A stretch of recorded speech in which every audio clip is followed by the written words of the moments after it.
Welcome back, everyone, to the Deep Dive.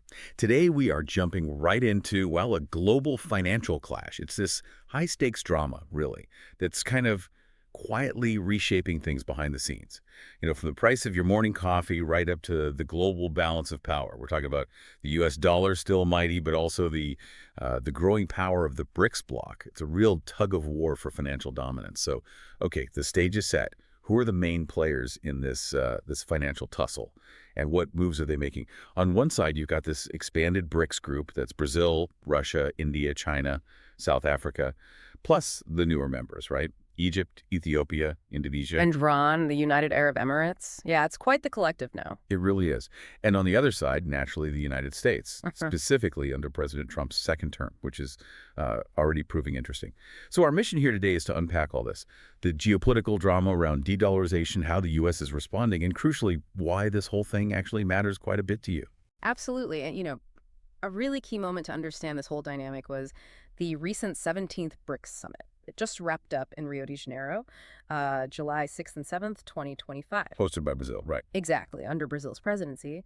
The theme was Inclusive and Sustainable Global South. And this meeting, it really just underscored how much BRICS influence is growing. How much are we talking? Well, think about this. The bloc now represents over 40% of global GDP. Wow. And more than half the world's population. So Brazil came into this summit with some pretty ambitious goals. Such as? Things like making trade and investment flow better, more efficient payment systems, but also tackling climate change, regulating AI responsibly, boosting public health cooperation, and just generally strengthening the BRICS institutional framework. But here's where it gets really fascinating. At the 2024 summit in Kazan, there was a lot of talk about de-dollarization, very open talk. I remember that. Yeah, but the 2025 Rio Declaration, it was surprisingly quiet on, explicitly mentioning local currency trade or challenging the dollar. Why the change? Well, our sources suggest this subtle shift, this omission, was likely down to some direct U.S. pressure. Interesting. So they didn't mention it directly. Exactly. Instead, they sort of indirectly criticized U.S. policies. They condemned unilateral tariffs, protectionism, that kind of thing. And they pushed forward initiatives like the BRICS multilateral guarantees that's about lowering financing costs within their own new development bank. So it's really shrewd diplomacy, right?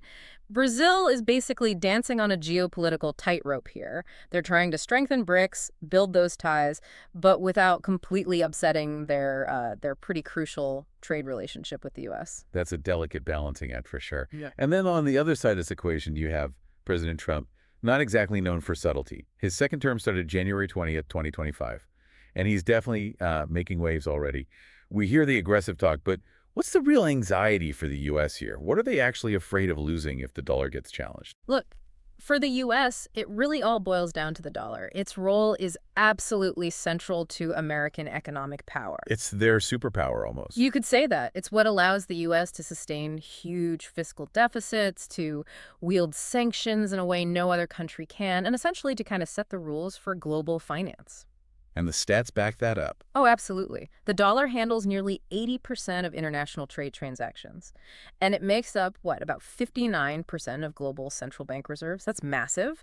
It underpins America's financial flexibility. So naturally, when BRICS nations start seriously discussing ways to reduce their reliance on the dollar— like trading more in their own currencies. Exactly, or proposing blockchain systems like BRICS Bridge, or even that idea of a potential gold-backed currency, the unit. Yeah, the unit.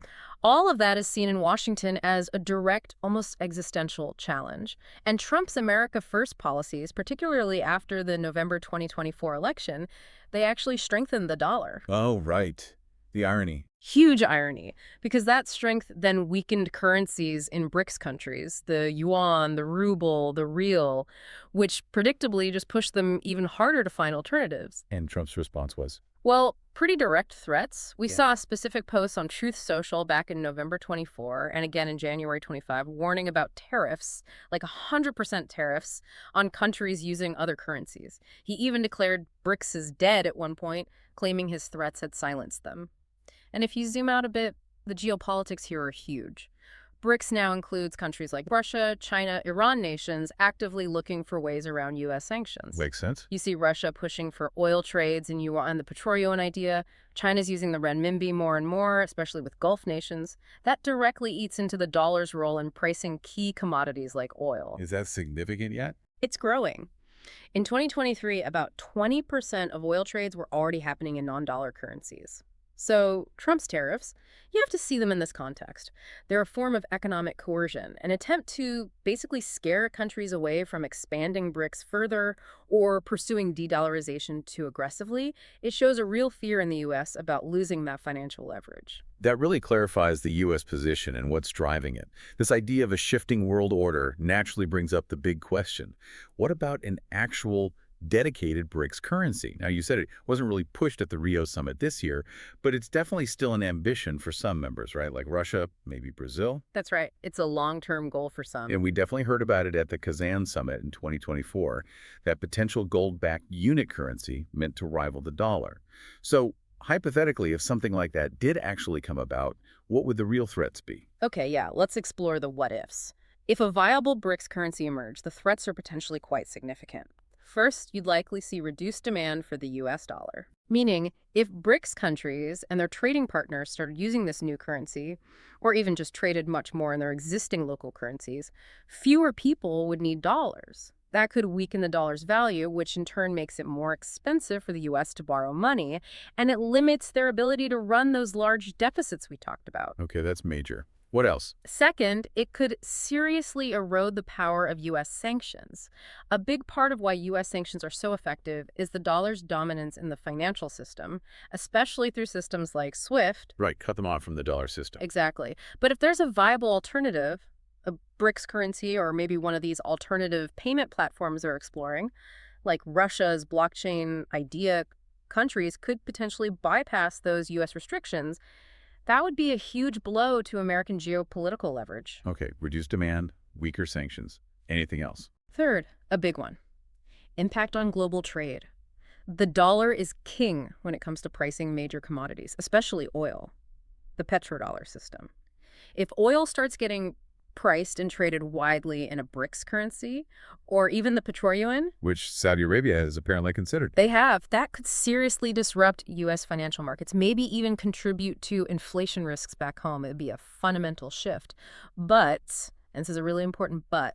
The reality check. Yeah, the critical nuance here is that creating a unified BRICS currency faces massive hurdles. Really significant ones. Like what? Well, first off, the sheer diversity of the economies involved. You've got China, the manufacturing giant, Brazil, strong in agriculture, India, often running trade deficits, Russia, reliant on commodities. They're fairly different. Hard to align those. Extremely.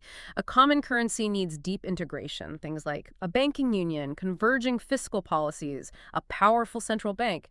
BRICS has none of that right now. And then there's the dollar itself. Its liquidity, how easily it can be traded, its perceived stability, and just how deeply embedded it is everywhere. That's incredibly hard to replicate quickly. Even BRICS central banks still hold dollars. Exactly. Even central bankers within BRICS, like in India, still prioritize holding dollar reserves for stability. That tells you a lot about the practical realities and the long road ahead for any potential BRICS currency. Right. So you've kind of put a bit of a damper on the idea of a BRICS dollar killer emerging overnight. It's a long-term question, not an immediate one. Okay.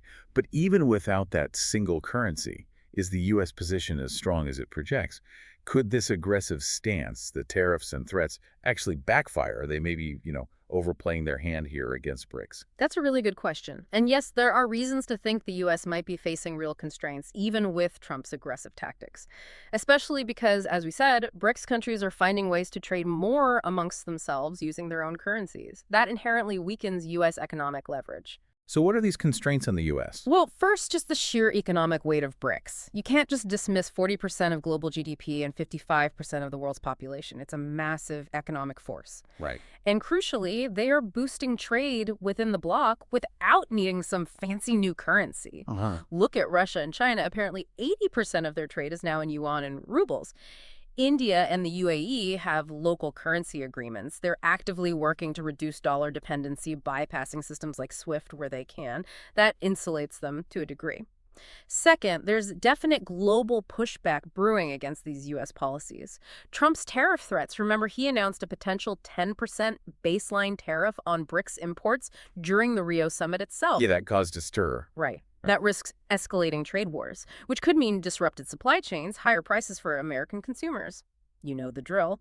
And the BRICS declaration from Rio explicitly criticized these kinds of measures as violating WTO rules. That shows a united front resisting the pressure. So countries like Brazil or India won't just roll over. Unlikely. They value their relationship with the U.S., sure, but they also prioritize their own sovereignty and diversifying their economies. They're not going to abandon BRICS just because of tariff threats. Third, you've got the internal dynamics of BRICS. It's bigger now, more diverse. You have democracies like India and Brazil alongside authoritarian states like China and Russia. Doesn't that make them weaker, less cohesive? It definitely makes creating something like a single currency harder, yes. But in another way, that diversity makes the bloc itself more resilient. It's harder for the U.S. to isolate or fracture the entire group. You also have members like Indonesia or the UAE who are quite adept at balancing relationships, keeping ties with both the U.S. and the BRICS nations. Tariffs become a blunter, less effective instrument in that kind of complex web. And finally, let's not forget the U.S. faces its own constraints, both domestically and globally. There's a real risk these tariffs could backfire Oh, so. by actually speeding up de-dollarization. If countries feel coerced, they have even more incentive to find alternatives to the dollar to protect themselves. Oh, an unintended consequence. Exactly. Plus, the U.S. economy is still dealing with inflation risks. Widespread new tariffs could easily make that worse. And politically, key partners like India and Brazil are really important to the U.S. strategically. Washington can't afford to completely alienate them. They'll likely need to negotiate more bilaterally rather than taking on the whole bloc. And those alternative systems. Right. BRICS continuing to explore things like BRICS Bridge or other initiatives like mBridge, which even Saudi Arabia supports, that signals a clear long-term direction away from purely U.S.-controlled financial plumbing. That inevitably chips away at U.S. leverage over time. Wow, okay. So let's try and bring this all together for you listening. What we've really unpacked in this deep dive is, well, it's a super complex situation, isn't it? You've got the BRICS Summit in Rio showing ambition to reshape global trade and finance, maybe more subtly this time. You've got the U.S., under Trump, pushing hard to keep the dollar on top, and both sides facing some pretty significant challenges. It really does sound like Brazil, for one, is playing some very high-level economic chess right now. That's a good way to put it. And the key takeaway, I think, is that while a single unified BRICS currency seems pretty far off, mainly because of those internal differences and just how entrenched the dollar is, the trend is clear. The growing use of local currencies for trade within this massive bloc, combined with their sheer economic power, definitely limits how much leverage the U.S. has. Those aggressive tariff tactics, they're a risky bet. As we discussed, continued unilateral moves might just end up pushing countries faster towards the very de-dollarization the U.S. wants to stop. Which leads us perfectly into our final provocative thought for you to chew on. In this world that's clearly becoming more multipolar, will the U.S. continuing down this path of unilateral actions like these aggressive tariffs actually backfire? Will it accelerate de-dollarization? Or could this pressure somehow, maybe unexpectedly, force new kinds of global cooperation or negotiation? What does all this mean for the future balance of global power and for economic stability for everyone? Lots to think about there. This has been The Deep Dive.